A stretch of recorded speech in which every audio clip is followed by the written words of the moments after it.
Howdy folks, Doc here with Last Best Tool. And I've got a little bit of a tool comparison here. I've got a pair of Crescent and a pair of Channellock long needle nose pliers. Now by long, what that means is if you take a look at the location of the pivot and say compare it to a similar one, I got a snap-on here, you can see that there is a lot more beak on these things. Even this one, which is arguably shorter than the snap-on, as you can see right here. If I line up those pivots, you've got quite a bit of reach right out here beyond the kind of the standard needle nose. It also, of course, has some sort of a hex or fastener grabbing section, cutting knives down there.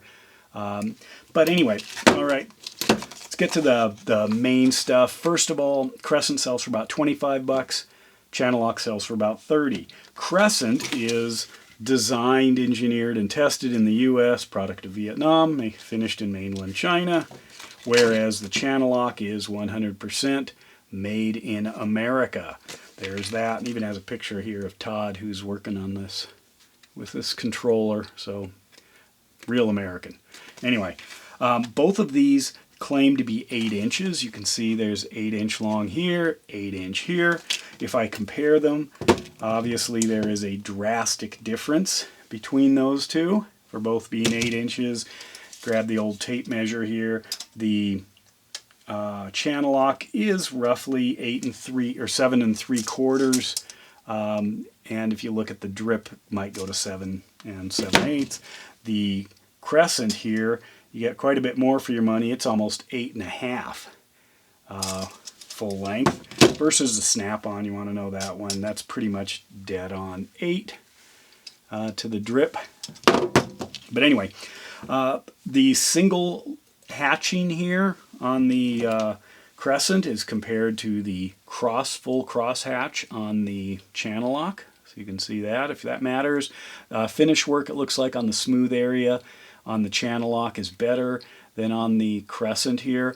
They both approach a some sort of a nut grabbing, fastener grabbing area, but slightly differently in terms of the teeth and in terms of the radius, kind of the oval size compressed. Now on the Crescent there is this little hole up here that's for wire grabbing, wire bending, wire pulling, stuff like that. I'm wondering, I don't know what this is for. See that little weird notch?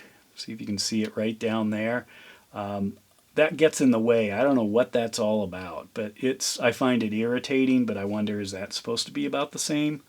I don't know. They don't come with instruction manuals that tell you all these little features, but you can see it's huge, and it makes a significant cut into this, the size of the knives.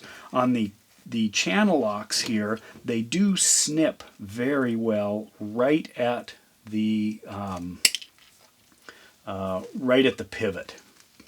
No problem. You do that with these Crescents and it doesn't make a complete cut. Now if you're doing bare wire like I did here, this could be a good thing or not. I find it a little irritating that it's right at the high leverage spot, but I guess if you're an electrician that needs that feature, which maybe that's the case, but you move it up into anywhere else and it cuts just fine. The Channellock cuts completely all over as long as you stay out of that little notch, which sometimes is hard to do, and that gets a little irritating. You've got to be down low, so that's why it's important to be able to slam it down into the notch. Now Crescent, excuse me, does make some indication here. You can see those 2 little arrows.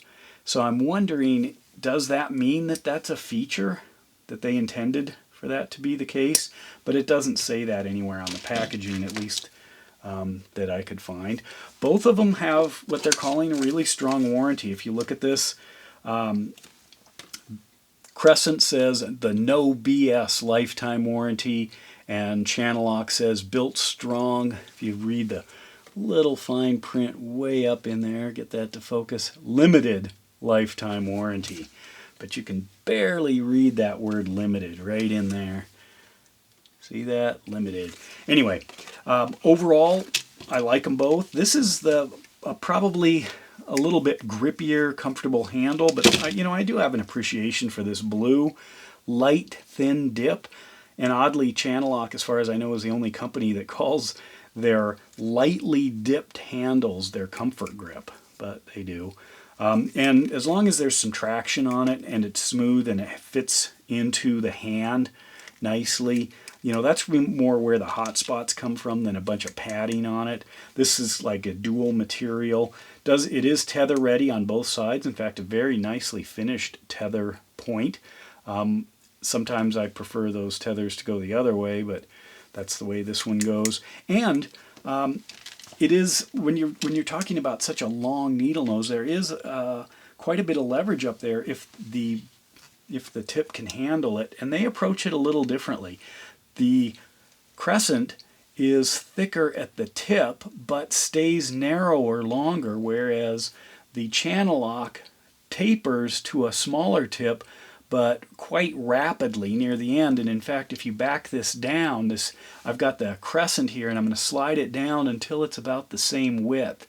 So you can see right about there is the gain in precision and maybe the loss in strength. However, when I grab different things, I'll grab this out a ways and kind of twist, I'm getting almost no play. What about this one? Way at the end, next to nothing. You know, here, anything. What if I grab both? Since it is kind of a comparison, and see if I can peel one off, get those to line up. They're both quite strong for these things, so I'm impressed. Plenty good. As far as grabbing nuts, etc., this has I assume that's some kind of a fastener grabbing. That might be a specialized tool. Let me know if you know what that's for, but if I grab here, it really it doesn't sink in very far because you immediately hit the edge of these tapered knives. You could grab that, but you can't grab something inside at all. You can do it with this part, but not that part. So what's the benefit of that one? Bottle cap maybe? Nah, too small.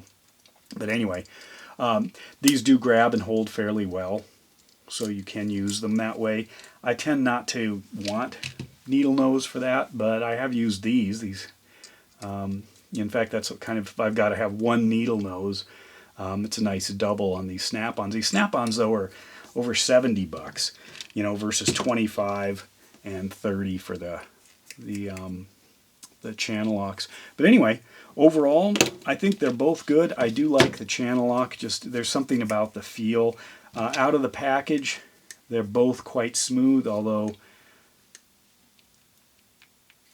I'm getting just on this Crescent, I don't know if you can see it maybe, there's just a hint of a wobble at the midpoint.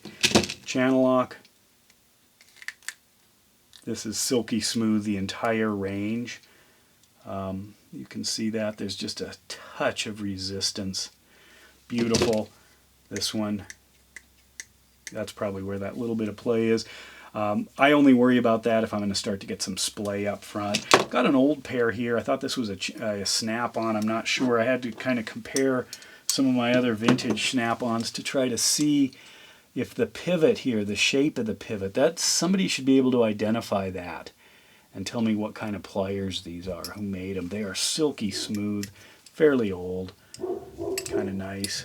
But anyway, they also have these features, so they've been around for a long time, but instead of cross-hatching it all, it's straight across. Simple design. But back to these guys, you can get this one at Home Depot for $25. I noticed on the website, though, this is not listed at Home Depot, the one with the nut grabbing, but this is listed as available at the Lowe's store. So there's that. I'm going to try to do more with Channellock. Kind of an interesting topic while we're still here, if you happen to be, and that has to do with just being around these, especially with the tongue and groove pliers. You just kind of start to maybe ignore, I do, some of the Channellock pliers because it seems like they've been around a long time. They aren't evolving or innovating at the speed of other pliers. And maybe that's because they're fairly dialed in. Maybe they're not making a big stink about it. I mean, this is the E381. I assume electronics. They're kind of uneventful names, but it's like I've rediscovered them, and I'm gonna keep working with Channellock here. I think I just overlooked them because they were always around. It'd be like if Craftsman was still Craftsman. I probably would be ignoring it a little bit, looking for the fancier stuff.